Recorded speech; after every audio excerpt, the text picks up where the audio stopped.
With more voices calling for an end to the Ukraine war, and the profits that come with it, we're gonna need some new enemies. How about China and UFOs? Woohoo! Hello there, you 6 million awakening wonders. Thanks for joining me on this voyage towards truth and freedom, which will require, as part of it, an ongoing individual and collective awakening and a willingness to assess and address facts as they come in. We've been talking for a long while about the Ukrainian war and how the humanitarian disaster, which is doubtlessly real as all wars generate human suffering, is being used to mask different, less favourable truths, i.e. it's extremely profitable, BlackRock are going to profit, the military-industrial complex is going to profit. Those stories are actually gaining traction now, and I'm certainly not suggesting that we're responsible for that, but that means that new stories are required. Oh no, look up there, what's that? Up in the air. Is it a bird? Is it a plane? Is it a reason to spend more money on the military? Yeah, it's a reason to spend more money on the military. Let's get into this story about how UFOs and increasing the threat and presence of the Chinese is being used essentially to facilitate expenditure and hysteria. The US military shot down another unidentified flying object over Lake Huron in Michigan on Sunday, the third in 3 days and the fourth overall. Let's have a look. And I don't want you thinking this newscaster looks like a sexy lady Michael Jackson. That's childish and it's just happening in your mind. Now to a developing story this morning, an unidentified flying object shot down by the U.S. over Alaska.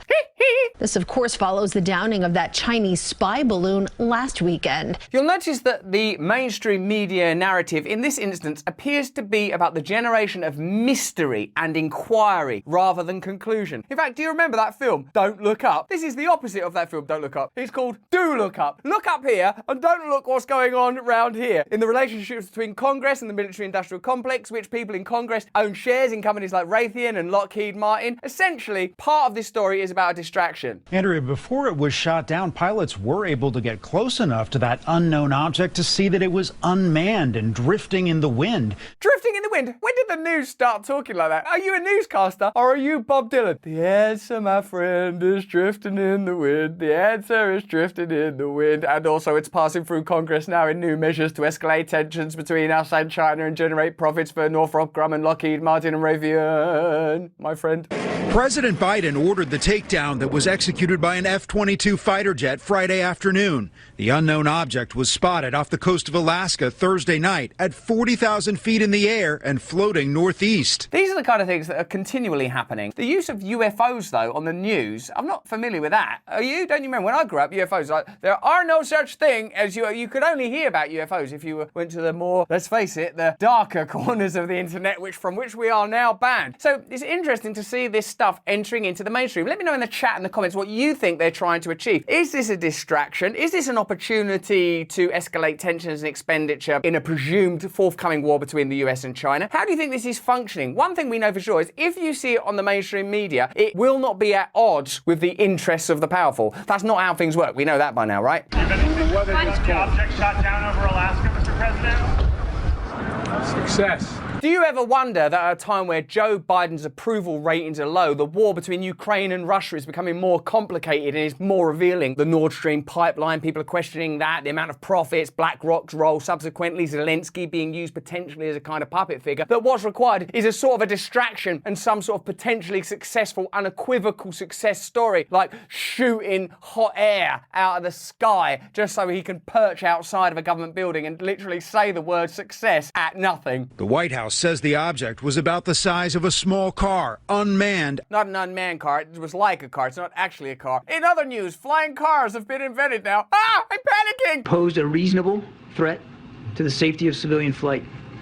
Out of an abundance of caution and at the recommendation of the Pentagon, President Biden ordered the military to down the object. And I think that's about making Joe Biden look efficient and proficient. He ordered them to down the object. Ooh, no, don't down my objects. The strike happened over frozen Arctic waters within U.S. territory, and military aircraft were deployed to recover the remnants. Officials say it's still unclear who was responsible. These are all visual cliches now. The Chinook, the man standing next to the flag. It's the imagery of war. Do you ever get the sense that you're being continually primed with easily easily observable objects into a new narrative. For example, you can say that we're imposing sanctions against China for the manufacture of semiconductors. Whoa, what does that all mean? That's boring. But a floating visual thing getting shot out of the sky, we can all, wow, man, stuff's happening. Also, it's like news for children. People don't understand that there are economic sanctions and that we're really hitting them hard in the semiconductors. Is there something like that we could do that's an easy visual representation of our authority and power? I don't know. Could we shoot something out of a sky? Well, not a plane. That's like an act of war. How about, I don't know, a balloon? Is that too stupid? It is too stupid, but we'll do it. As domestic dissatisfaction with the government increases, cost of living crisis, energy crisis, people suffering, inequality, social tensions, you have to increase the external threat because otherwise the internal menace grows. Who do you think's your real enemy? Your government or China? Where do you think the threat's going to come from? Who's going to have a bigger impact on your life? Who's going to have a bigger impact on your economic life, your personal life, your social life? Is it going to be China or is it going to be your current actual government that you're paying for? So by escalating the idea that the Pentagon is a force for good, that military expenditure is necessary, you dampen down and quieten dissenting voices. Voices are saying, hey, with this economic crisis, $100 billion going to Ukraine, shouldn't we slow down that train of expenditure flowing out of our pockets into the pockets of elites? No, because,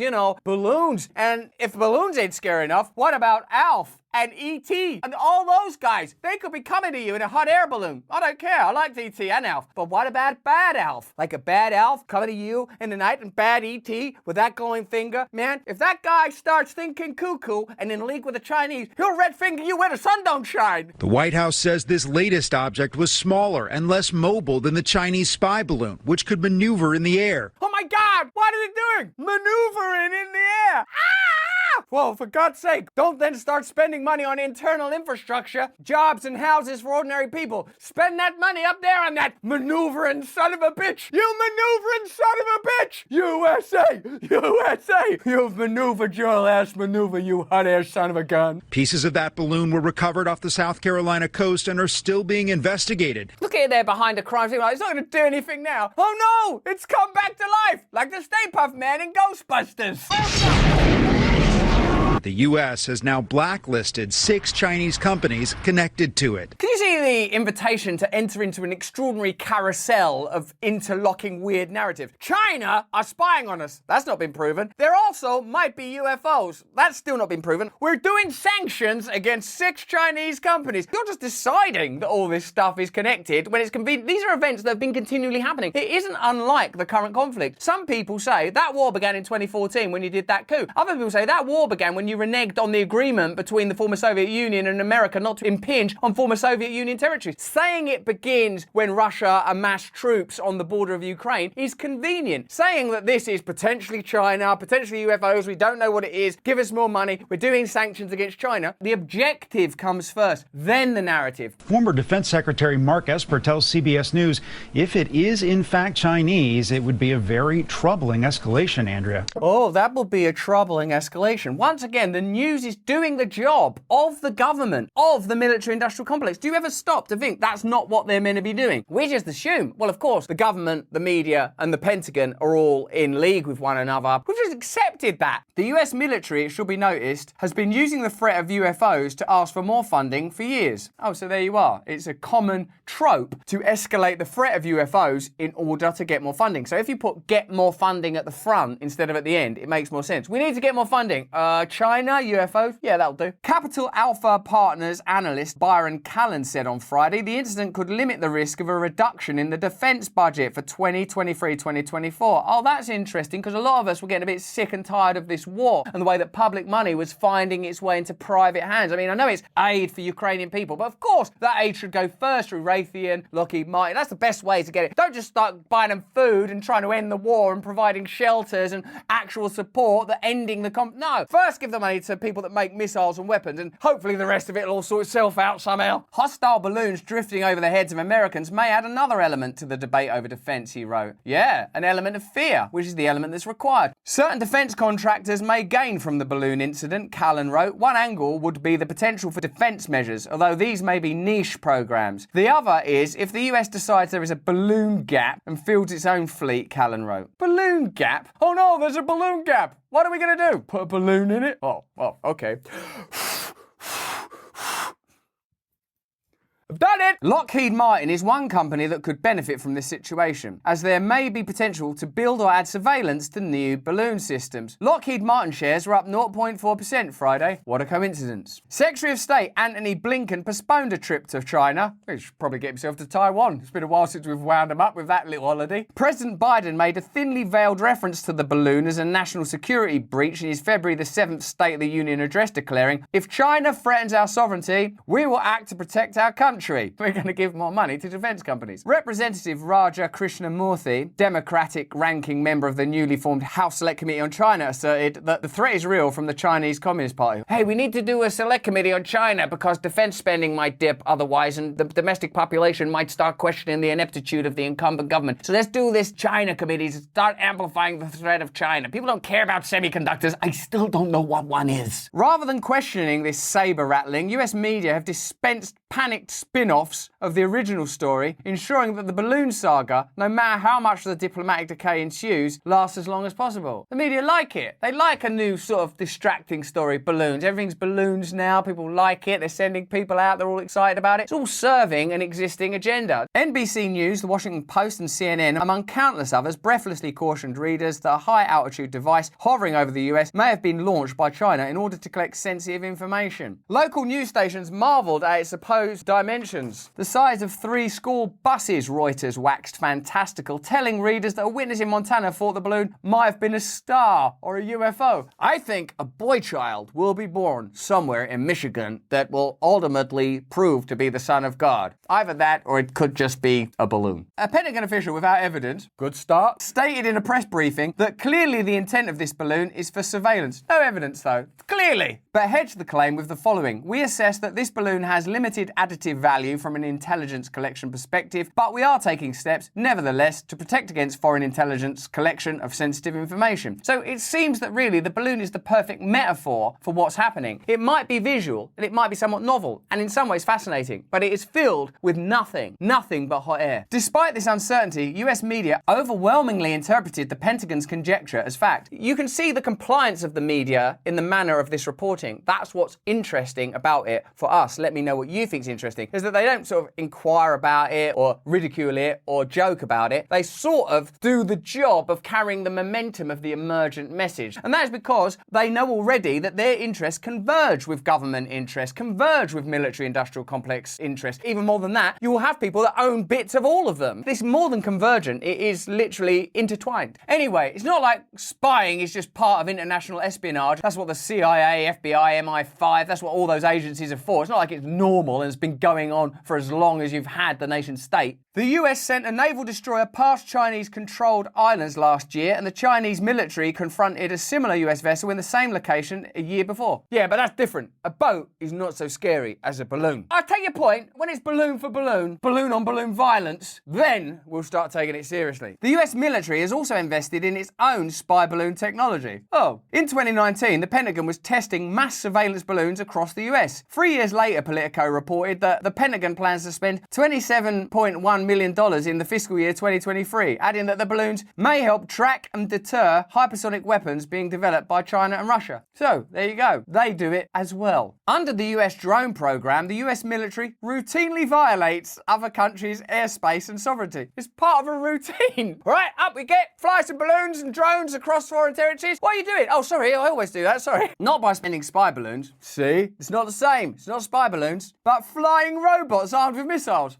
What would you rather have, a balloon or a flying robot armed with a missile? Let me just give you this mental image. Ding dong. Hi, I got a present for your child's 5th birthday. Oh, what is it? It's a flying robot armed with missiles. Ah! Sometimes it does this with the express permission of the country's government, and other times it does so regardless of how either a country's population or its government feels, as with Afghanistan, which Washington continues to drone bomb despite having withdrawn ground troops in 2021, or with Yemen, which has been on the receiving end of nearly 400 US airstrikes this century. Yeah, but it's not a balloon though, is it? Oh, airstrikes where drones come down and like blow up your weddings and family families and stuff like that. Yeah, it's not ideal, but a balloon, like from the film Up, or Richard Branson in the 80s, no thank you. The US considers it its sovereign right to spy on any nation it chooses, and the average American tends more or less to see it the same way. This is highlighted in controversies around domestic versus foreign surveillance. For example, Americans were outraged over the Edward Snowden revelations, not because spy agencies were conducting surveillance, but because they were conducting surveillance on American citizens. It's just taken as a given that spying on foreigners is fine. And maybe you do feel that as a patriot, and maybe you think it's part of the purpose of the military and the government to protect the nation. And in fact, I suppose that is according to the current model. But knowing how you're regarded by these same forces, I think is significant. Joe Biden marches outside that government building, White House, wherever it is, and says, success, as if the shooting down of this surveillance tool is somehow protecting you. But you know who is spying on you continually? Joe Biden's government, in cooperation with big tech. You know you're being surveilled. You know they're looking for opportunities to justify that surveillance. In the same way this balloon story is ultimately being used to legitimize more expenditure on the military, they will similarly say, we have to surveil you more for your own safety. You need digital ID, social credit. It's the way we can protect you from a balloon or a germ or a terrorist or whatever it is that week. The idea that they are your friend, that they're there to protect you, has to be smashed. They are not your friend. Neither is the culture that they use to beguile you. These are a set of tools that are used to keep you passive, compliant, and malleable. And when you look at the left-right debate and their media arms, you don't see enough willingness to vigorously attack all of the institutions, corporate, financial, military, government. All of these centralized systems are about controlling you. They'll surveil you when it's convenient to surveil you. They'll distract you when it's necessary to distract you. They'll extract your resources, whether that's your time, your attention, or your money, whenever they want, and they'll manage the conditions so that it's not noticed, and sometimes so you'll bloody well vote for it. Now let's contrast all this with another news story that's getting a lot less attention. The US has secured access to 4 additional military bases in the Philippines, a key bit of real estate which would offer a front seat to monitor the Chinese in the South China Sea and around Taiwan, writes the BBC's Rupert Wingfield Hayes. With the deal, Washington has stitched the gap in the arc of US alliances, stretching from South Korea and Japan in the north to Australia in the south. The missing link had been the Philippines, which borders 2 of the biggest potential flashpoints, Taiwan and the South China Sea. The US empire has been surrounding China with military bases and war machinery for many years, in ways Washington would never tolerate China doing in the nations and waters surrounding the United States. There's no question that the US is the aggressor in this increasingly hostile standoff between major powers. So what you could say is this is like Ukraine-Russia 5 years ago. So at least with our ability to access this information, we're able to assess and diagnose the problem more quickly. While we're thinking about balloons in the sky and UFOs and stuff, the US military are encroaching on Chinese space in a comparable way that NATO encroached on former Soviet territory 10 years ago, back in 2014 and since then. What you have to question now is, if you are watching this from America, is are the American government acting on your behalf or on behalf of secondary interests like the military-industrial complex and other financial interests, let's say just for sake of easy understanding, BlackRock, to give us a convenient image, like a balloon that we can understand, have the image of a black rock and have the image of a missile with the word Lockheed Martin written on the side of it. Who do you think they're provoking China for? For you, do you think this means we're going, oh my God, I'm really worried about people in Delaware and Tennessee. What are we going to do? Let's get over there and build a noose right round China. Or are they thinking about ongoing expenditure, distracting the domestic population, pursuing geopolitical aims, which might actually bring about the demise of our entire species? I think that it's time for us to look at these narratives in real time and start saying, what are they doing? What are they angling for? Why don't the media question it? Why don't the government discuss it openly? Why are we invited to look at the news like children? Balloons, pipes under the sea. Me, I believe change is possible, and I know you believe it somewhere inside you too. I believe in you even if they don't. But that's just what I think. Let me know what you think in the comments below. If you enjoyed this video, have a look at either of these. Turn on the notifications and the subscription because the algorithm works for them and with them. But more important than any of that is that you please, if you can, while you can, stay free.